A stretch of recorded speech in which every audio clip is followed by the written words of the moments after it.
Good morning. Welcome to a new session of the video class.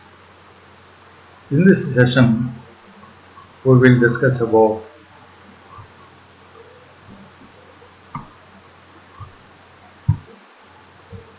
some important phenomena related to the nucleus.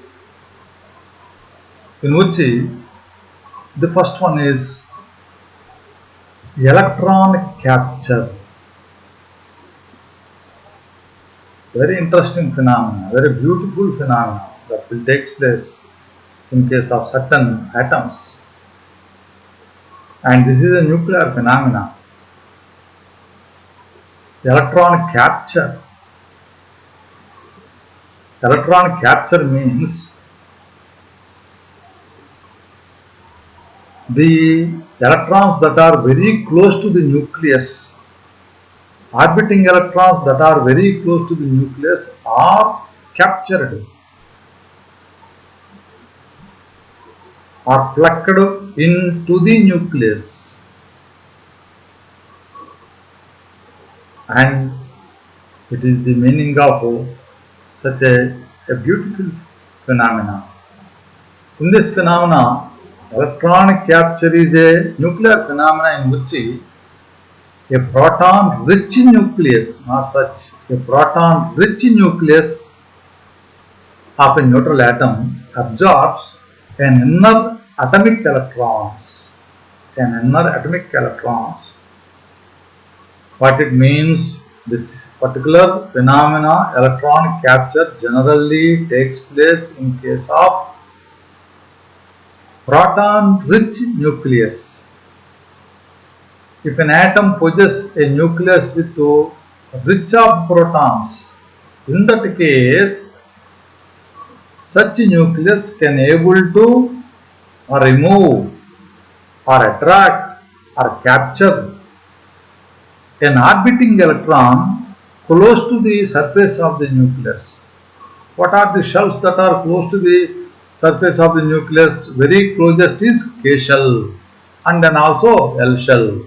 Therefore, in general, a proton-rich nucleus can able to pluck out or remove or capture electrons from either K shell or L shell, and it will absorb that electron into the nucleus. Such a very interesting, a very beautiful phenomena is known as, what is this one? Electron capture. Now, because of the electron capture, okay, what will happen when electron is captured from the innermost shell of the atom into the nucleus? This electron, because of its negative electrical charge, it combines with proton. When proton and electron, captured electron, what is this electron? This is the captured electron. When proton and electron combine together, they will produce neutron. And an anti-neutrino, it means that some energy will come out. An anti-neutrino. The same equation is represented by means of their original symbols here. Okay. Therefore, in this case, you will get an anti-neutrino. Now, just we want to see the fate of the atom and the fate of the nucleus. One electron was captured by the nucleus. Therefore, the number of an electron decreases, and there arises a gap in the inner shell also. On the other hand, if you come to the nucleus, as far as the nucleus is concerned, when once it absorbs the electron, it combines with the proton and it produces a neutron. Therefore, because of the electron captured by the nucleus, so proton number decreases, neutron number increases in the nucleus. But the total number, therefore the total number of the nucleons will remain same. See, what a very interesting and very significant things that are arised because of this electron capture. Okay, right. In the process of what this one, the electron capture, already we observed that okay, some energy is released in the form of what this one, and decay of the anti-neutrino, decay of the anti-neutrino. Right. Now the thing is, the daughter nucleus of the daughter nucleus changes from excited state to the ground state with an emission of gamma ray. Okay, what happened because of the electron capture and of course the generation of anti-neutrino. Okay, the nucleus will goes to an excited state and again it comes back and it emits a gamma ray. Okay, due to its transition from excited state to the its original state. Okay, in the process of or in the phenomenon of electron capture. And just now I said that because of the electronic capture, there is a gap of an electron. There is a deficiency of electron in the innermost cell. Therefore, its vacancy will be replaced by what this one? The shells that are okay outside to the inner one. This replacement also produces a gamma photon. And as a consequence of this capture of electron capture, atomic number reduces. What happens? Atomic number reduces by 1, Z number decreases by 1. Okay? And neutron number increases by 1. Neutron number increases by 1. Proton number also decreases by 1. Electron number decreases, proton number decreases. Therefore, what will happen? Z number decreases by 1, but the number of the neutrons increases by 1. Okay, therefore Z number decreases by 1, but the total number of the nucleons, even though proton number decreases as the neutron number increases by 1, total nucleons will remain constant. Okay, therefore mass number remains same. Now the thing is, due to the electron capture nuclear reaction, atomic number decreases, so mass number remains same. Okay, right. This is the what is this one? The phenomena of electron capture. Electron capture ultimately leads to a dot element with okay less atomic number by 1 unit and mass number remains the same mass number but different atomic numbers. Okay, they are known as the isobars. We know that they are known as the isobars. The parent and daughter elements are known as the isobars. Right. In this process, this process is the inverse effect for beta decay. What is beta decay? Emission of electrons from the nucleus. Emission of electrons from the nucleus of heavy unstable elements. Okay, beta decay is the emission of electrons from the nucleus, but electronic capture is the capture of electrons into the nucleus from innermost from the outer shells of the from the shells of the electrons. Therefore, these two are quite opposite to reactions. One of the example for electron capture here you have, that is aluminum 1326. When it gives electron, what will happen in magnesium 1226? Mass numbers are same, different to atomic numbers. Therefore, they are known as the isobars. Similarly, okay, this electron capture ultimately leads the radioisotope. That is most important thing because of the electron capture.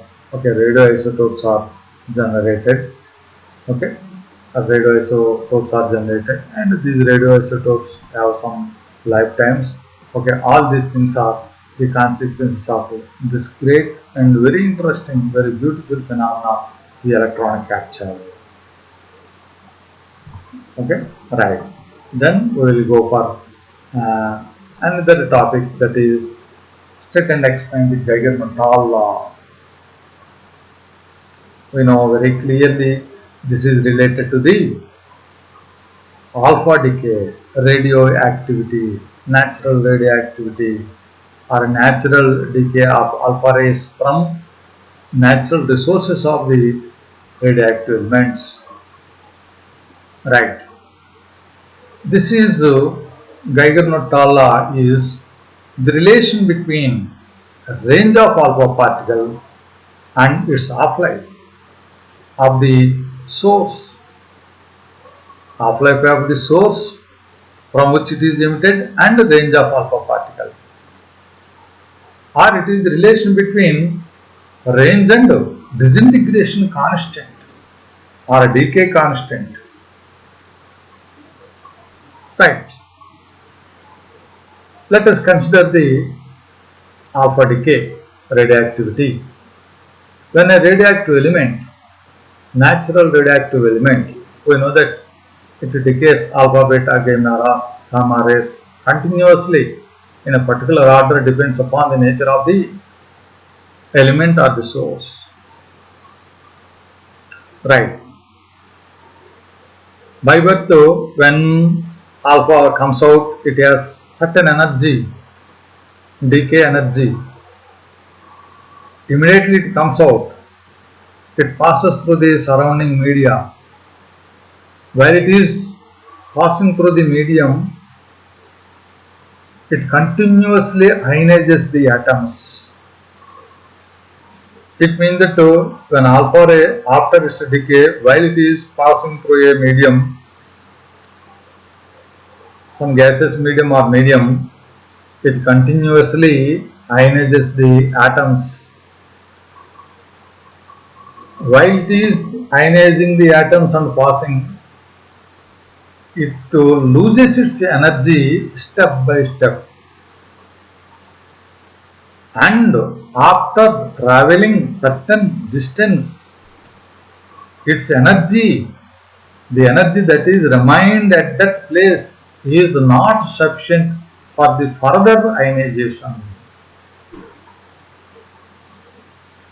It means that when an alpha ray comes out from a source, and while it is traveling through a medium, it continuously ionizes the atoms, and after traveling a certain distance, it loses the property of ionization, or it becomes weak, so that its energy is not at all sufficient to ionize the atoms. The distance traveled by the alpha particle with the property of ionization is known as the range.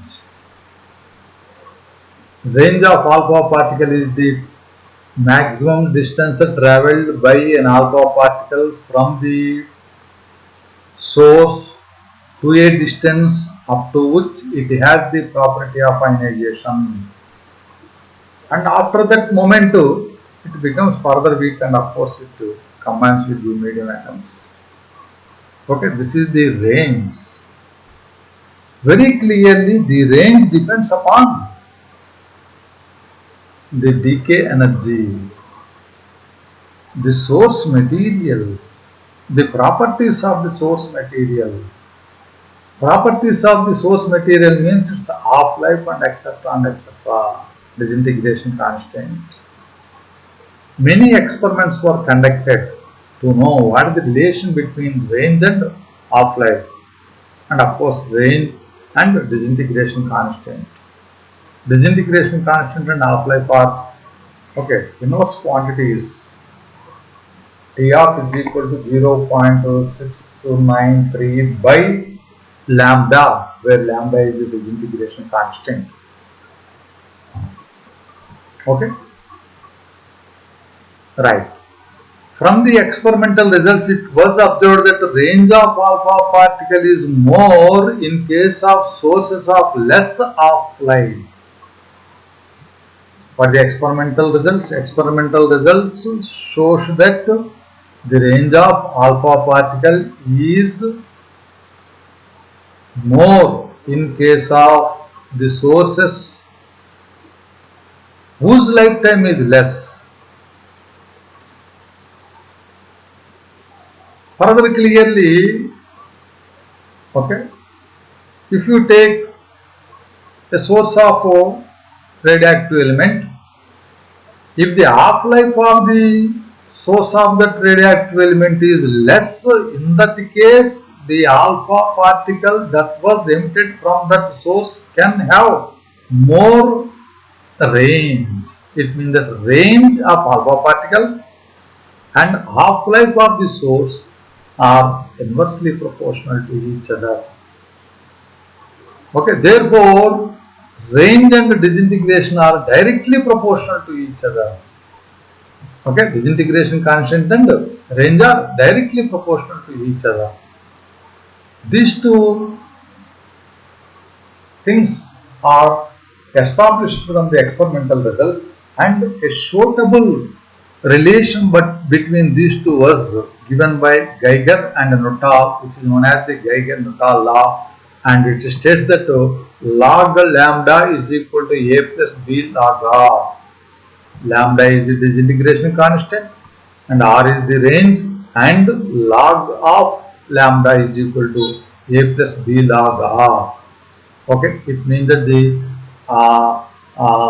relation between, okay, log lambda and log R is a straight line that doesn't passes through the origin, which intersects the x-axis. Okay, it is a graph similar to the y is equal to mx plus c. Y is equal to mx plus c. Right.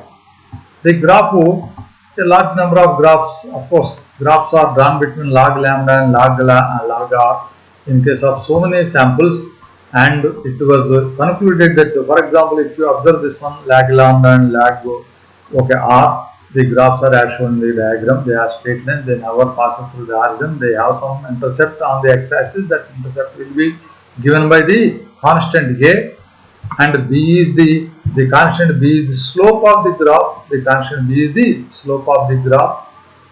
Okay, therefore this is the actinium series, this is thorium series, and this is radium series. This is the relation between what this one, the range and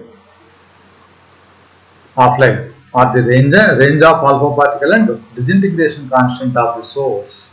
And here in this equation, the constant a is the x-intercept, x-axis intercept. What is the x-axis? Log r axis.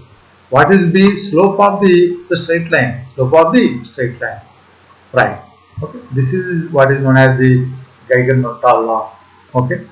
And this Geiger-Nuttall law can able to, or it can be make use to determine the half-lives or disintegration constants of, okay, new radioactive elements and radioisotopes.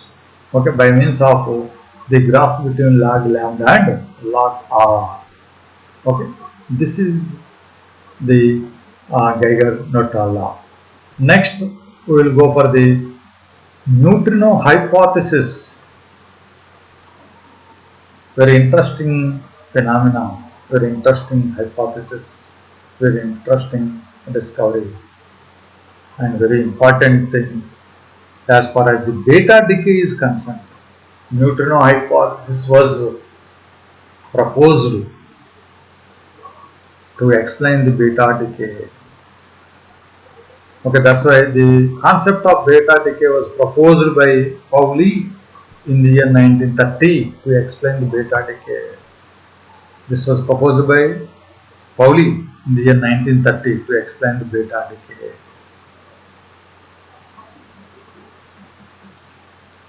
There are two important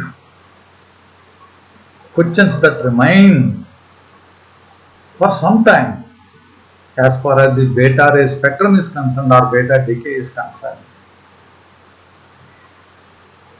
That is, when beta rays are coming from the same source, if the beta rays are coming, what we will accept? Okay, as they are coming from the same source, we will expect that all the beta rays should have the same energy, but this is not so. This is not so. The beta rays that are coming from the same source are not having the same energy. They are having different energies. They are having some minimum value and maximum value. In between these two minimum and maximum values, okay, their values are ranging, are varying. How it is possible? Next one.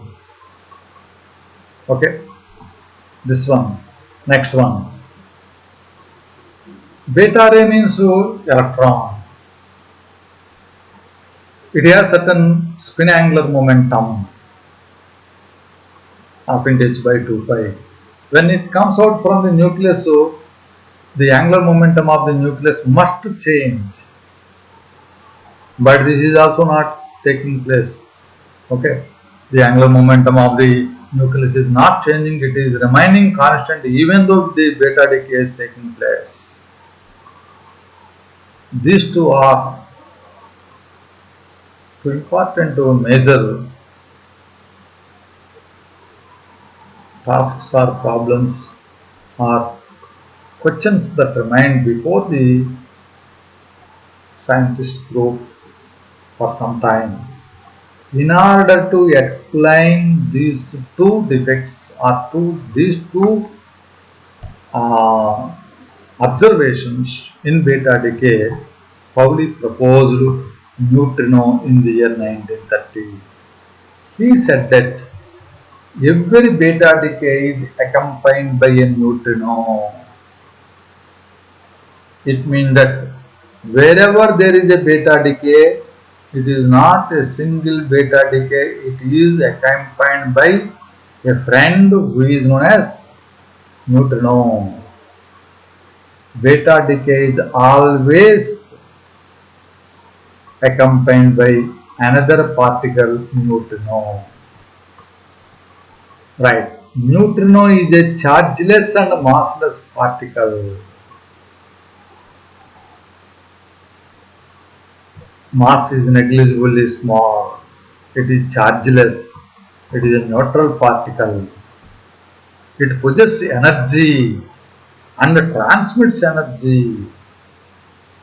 Its velocity is equal to the velocity of light, and its angular momentum is half integer, and it is half into h by 2 pi.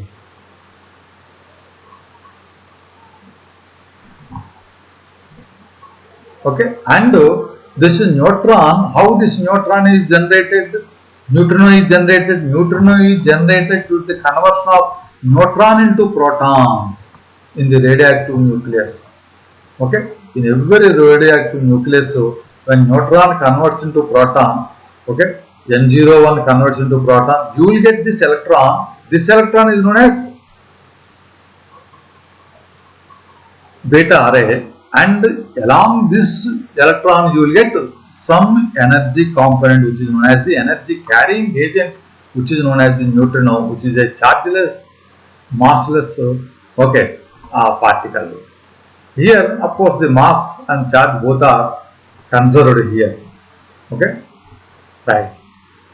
Now, as I said previously, neutrino, according to the neutrino concept, a neutrino comes out along with the beta particle and it carries the remaining energy. Remaining energy means, I said that from the same source, if a number of, if a series of beta rays are coming out, okay, these beta particles or beta rays are having different energies, okay, in between a maximum and a minimum value.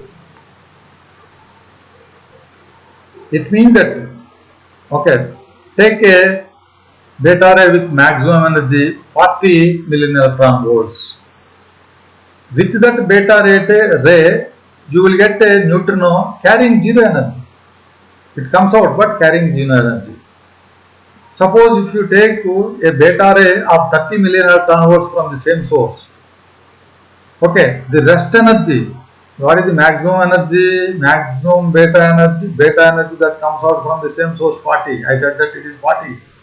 Therefore, in case of a beta ray that comes out from the same source carrying an energy 30 million electron volts, the remaining energy 10 million electron volts was carried by neutrino. Similarly, okay, in case of beta decay from the same source, different beta rays are having different energies, but the rest energy, remaining energy from the maximum value will be carried by neutrino that accompanies along with each and every beta ray. Right. Thus, this problem was very clearly explained. Another one, beta decay and neutrino each carries a spin angular momentum. Beta electron, it is half inch by 2 pi. Neutrino, it is also a half inch by 2 pi. But one is clockwise, the other one is anti-clockwise. That is, one is having positive nature, the other one is having negative nature, clockwise and anti-clockwise. Therefore, when beta comes out, okay, the angular momentum of the beta electron was compensated by the angular momentum of its companion, its friend, the neutrino, and the total angular momentum remains the same of the nucleus. Thus, these two are explained very clearly by what this one, the neutrino concept, and it is a very interesting phenomenon, very important phenomenon. It is a chargeless and massless particle. It was discovered by Pauli in the 1930, and this particular discovery is very useful for the explanation of beta theory of beta decay. Theory of beta decay. Okay. Thank you. See you in next class.